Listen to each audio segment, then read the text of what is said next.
கலாட்டா நேயர்கள் அனைவருக்கும் என்னுடைய நெஞ்சார்ந்த வணக்கங்கள். நான் Jaya Ravi, astrologer and life coach. இந்த 2026 குரு பயிற்சி உங்களுக்கு எல்லாம் எப்படி இருக்கும் அப்படிங்கிறத பார்க்கலாமா? முதலில் நம்ம குரு பயிற்சியை பற்றி ஒரு இன்ட்ரோ அப்படிங்கிற மாதிரி நான் சொல்கிறேன். இப்போ இந்த 2026 ஜூன் மாதம் 2வது நாள், அதாவது ஜூன் மாதம் 2ஆம் தேதி குரு மிதுனத்திலேருந்து கடகத்துக்கு பயிற்சி ஆகிறார். ஸோ இது எப்படி இருக்க போகுது இந்த குரு பயிற்சி அப்படிங்கிறத நம்ம பார்க்கலாம். இது உச்ச குரு பயிற்சி அப்படின்னு இதை ரொம்ப ஸ்பெஷலாக நம்ம சொல்கிறோம். இது திருக்கணிதப்படி நான் இங்கே சொல்கிறேன்.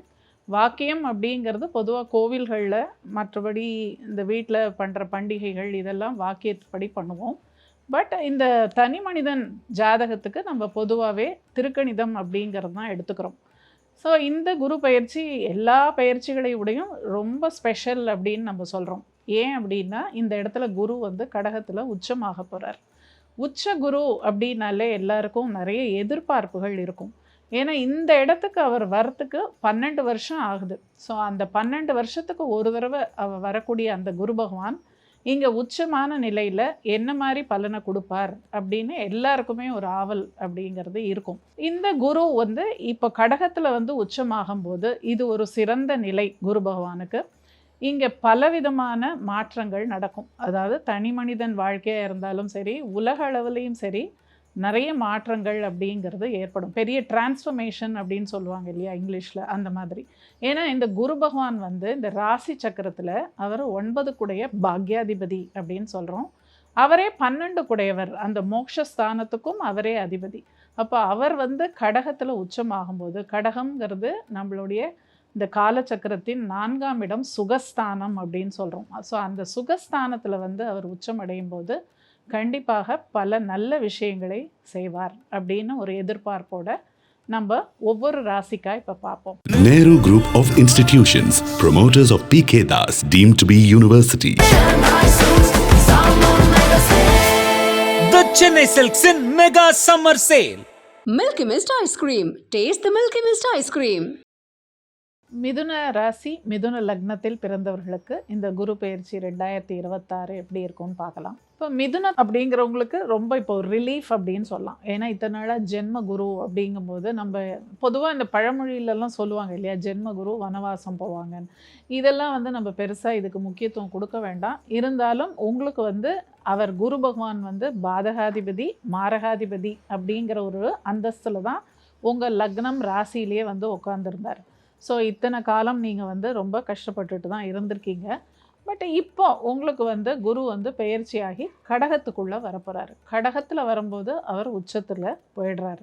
அப்போது இந்த மாரகாதிபதி, பாதகாதிபதினு சொல்கிறவர் உச்சமாகும்போது எப்படி இருக்கும் அப்படிங்கிறத நம்ம யோசிக்கணும்.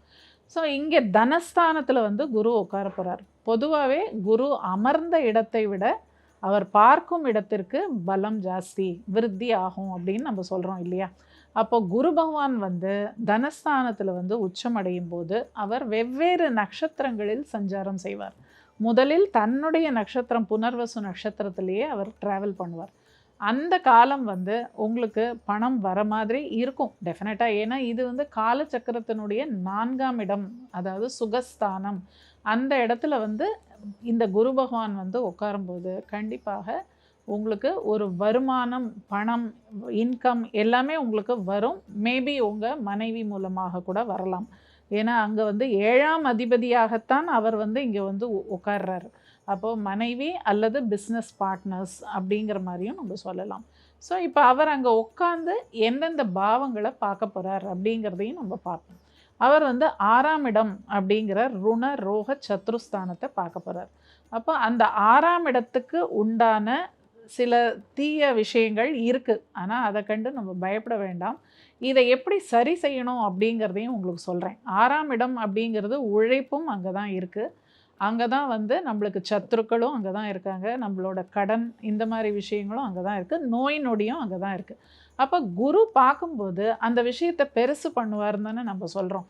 அப்போ இந்த விஷயமெல்லாம் பெருசாகுமா அப்படின்னா ஆகும். அது ஆகாதுலாம் நான் சொல்ல மாட்டேன். ஏற்கனவே ஏதானும் உடம்பு சரியாமல் உங்களுக்கு ஏதாவது உடல் உபாதை இருந்ததுன்னா கண்டிப்பாக நீங்கள் கொஞ்சம் உடல் இதை பார்த்துக்கணும். அதாவது ஹெல்த் அப்படிங்கிறது ரொம்ப முக்கியம். ஹெல்த் இருந்தால் தான் எல்லா விஷயத்தையுமே நம்ம வாழ்க்கையில் சாதிக்க முடியும்.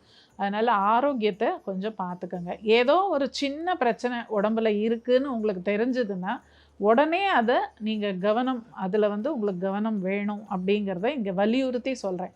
ஏன்னா இந்த 6ஆம் இடம் அப்படிங்கிறது எந்த ஒரு நோய் இருந்தாலும் அதை பெருசு பண்ணும் இந்த குருவோட பார்வை. அதனால் நீங்கள் அதில் கொஞ்சம் கேர்ஃபுல்லாக இருங்க. அதே மாதிரி கடன் வாங்கும்போதும் உங்கள் தகுதிக்கு தகுந்த மாதிரி ஒரு கடன் வாங்குங்க. வாங்க வேண்டாம்னு சொல்லலை, ஆனால் தகுதிக்கு மீறி கடன் வாங்கினீங்கன்னா அது தீரா கடனாக ஆகிடும். ஏன்னா குருவோட பார்வை அதை பெருசாக எக்ஸ்பேண்ட் பண்ணி உங்களுக்கு பெரிய லெவலில் ஒரு பிரச்சனையில் கொண்டு போய் மாட்டிடும். அதனால் அதுலேயும் நீங்கள் ஜாக்கிரதையாக இருங்க. எதிரிகள், அதாவது நம்ம வாழ்க்கையில் முன்னேறும் போது டெஃபினட்டாக எதிரிகள் எல்லாருக்கும் இருக்க தான் இருப்பாங்க. அதை கண்டு நம்ம என்றைக்கும் பயப்பட வேண்டாம். நம்மக்கிட்ட நேர்மையும் நியாயமும் உழைப்பும் இருந்தால் அதை பார்த்து நம்ம பயப்படவே வேண்டாம். நீங்கள் பண்ண வேண்டிய ஒரே விஷயம் என்ன தெரியுமா?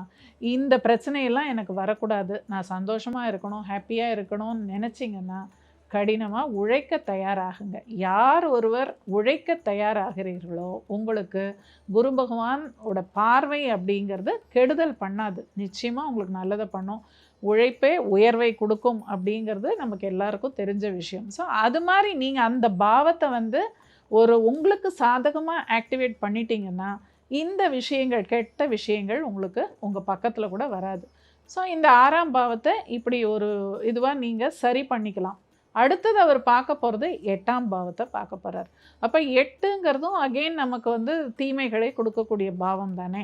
அப்போ அங்கேயும் பார்த்திங்கன்னா விபத்துகள், அதே மாதிரி அறுவை சிகிச்சை, அப்புறம் எதிர்பாராத நஷ்டங்கள், அந்த மாதிரியான விஷயங்களும் நமக்கு அந்த 8ஆம் இடம்ங்கிறதுல நடக்கும்.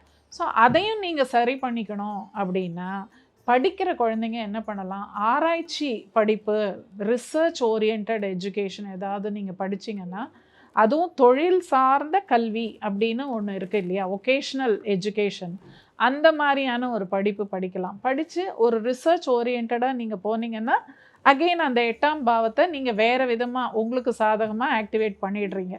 அப்போது அந்த 8ஆம் பாவத்துக்கு உண்டான அந்த தீய விஷயங்கள் உங்களுக்கு நடக்காமல் இருக்கும்.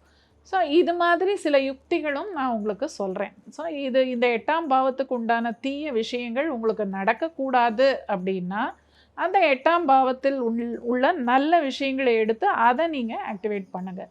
இப்போ 8ங்கிறது நம்ம என்ன சொல்கிறோம், ஆயுள் ஸ்தானம் அப்படின்னு சொல்கிறோம். அந்த இடம் பார்த்திங்கன்னா மகரம் அப்படிங்கிறது சனி பகவானுடைய வீடு. அது கர்மஸ்தானம் அப்படின்னு சொல்கிறோம் இல்லையா. அப்போது உங்களோட வேலை, நீங்கள் செய்யக்கூடிய வேலை செய்கிற இடத்துல உங்களுக்கு ஏதாவது தடைகள், இல்லை உங்களை என்ன செய்வாங்க, உங்களுக்கு வர வேண்டிய சில ப்ரமோஷனோ இல்லை ஒரு நல்ல விஷயங்களோ உங்கள் ஆஃபீஸில் அது யாராவது சதி பண்ணி உங்களுக்கு அதை நடக்க விடாமல் பண்ணுறதுக்கும் வாய்ப்புகள் இருக்குது. அப்போ நீங்கள் என்ன பண்ணணும்னா, வேலை செய்கிற இடத்துல எல்லாருமே உங்கள் கொலீக்ஸ் எல்லாருமே உங்களுக்கு ஃப்ரெண்ட்ஸுன்னு நீங்கள் நினச்சிக்கிறீங்க. அவங்கக்கிட்ட போய் என்ன பண்ணுறீங்க, இந்த கம்பெனியை பற்றின விஷயங்களெல்லாம் அவங்கள்ட்டே போய் தப்பாக ஏதோ பேசிடுவீங்க தெரியாமல், உணர்ச்சி வசப்பட்டு. ஸோ இந்த மாதிரி விஷயங்கள்லாம் தயவு செஞ்சு பண்ணாதீங்க. Colleagues are not friends, colleagues are only colleagues. அதை எப்பவும் ஞாபகம் வச்சுக்கோங்க. அதனால் அவங்கக்கிட்ட போய் நீங்கள் யதார்த்தமாக உங்களோட ஆதங்கத்தை போய் போய் அவங்க என்ன பண்ணுவாங்க, மேல் இடத்துல போட்டு கொடுத்துருவாங்க. அப்போது உங்கள் வேலைக்கு அந்த ஆபத்து அப்படிங்கிறது வந்துடும். அதனால் கேர்ஃபுல்லாக இருங்க. இந்த மாதிரி ஏரியாஸ்லலாம் உங்களுக்கு பிரச்சனை வருங்கிறத ஒரு காஷனாக நான் இங்கே சொல்கிறேன்.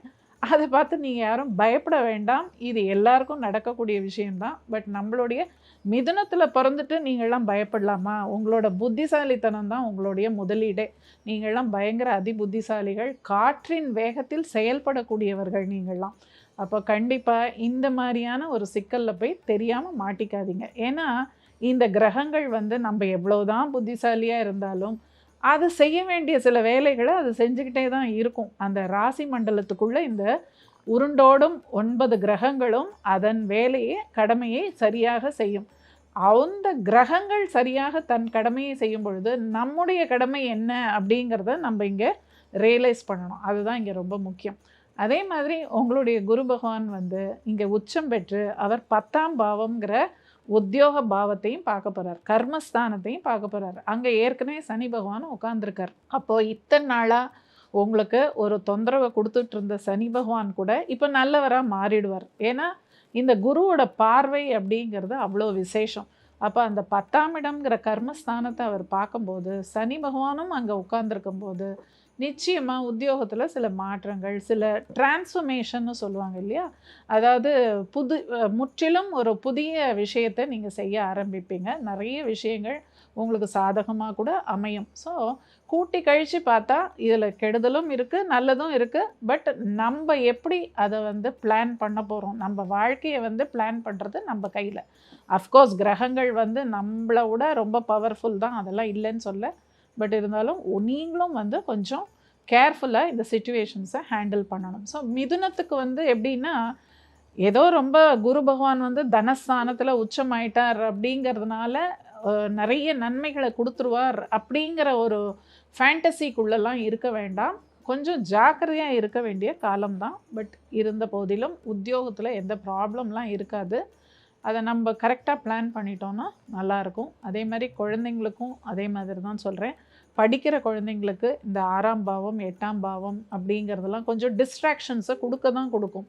இருந்தாலும் அவங்கள வந்து கரெக்டாக, அதாவது பேரண்ட்ஸ்க்கு நான் ஒரு அட்வைஸ் என்ன சொல்கிறேன்னா, படிக்கிற குழந்தைங்க மிதுன லக்னம் ராசியில் இருந்தாங்கன்னா அவங்கள ஏதான ஒரு ஆக்டிவிட்டியில் போட்டுருங்க. அவங்களுக்கு ஃப்ரீ டைமே கொடுக்காதீங்க. அழகாக அவங்கள வந்து ஏதோ ஒரு ஸ்போர்ட்ஸோ இல்லை ஒரு கலையோ, எந்த இதில் அவங்களுக்கு நாட்டம் இருக்கோ அதில் போட்டு அவங்கள ஃபுல்லாக என்கேஜாகவே வைங்க. ஃப்ரீ டைம்னு கொடுத்தீங்கன்னா டிஸ்ட்ராக்ஷனில் அவங்க திசை மாதிரி போயிடுவாங்க. அப்புறம் படிப்பில் ஃபோக்கஸ் அப்படிங்கிறது இல்லாமல் போயிடும். ஸோ இதெல்லாம் கொஞ்சம் நம்ம பிளான் பண்ணணும். கொஞ்சம் அதாவது கிரகம் வந்து நமக்கு ஏதோ கெடுதல் பண்ண போகுது அப்படின்னு தெரிஞ்சால் நம்ம கொஞ்சம் அலர்ட்டாக இருக்கிறது நல்லது. ஸோ அதுக்கு தான் இந்த பெயர்ச்சி பலன்லாம் நம்ம பேசுகிறோம். Nehru Group of Institutions, promoters of PK Das, deemed to be university. The Chennai Silks in Mega Summer Sale. Milky Mist Ice Cream. Taste the Milky Mist Ice Cream.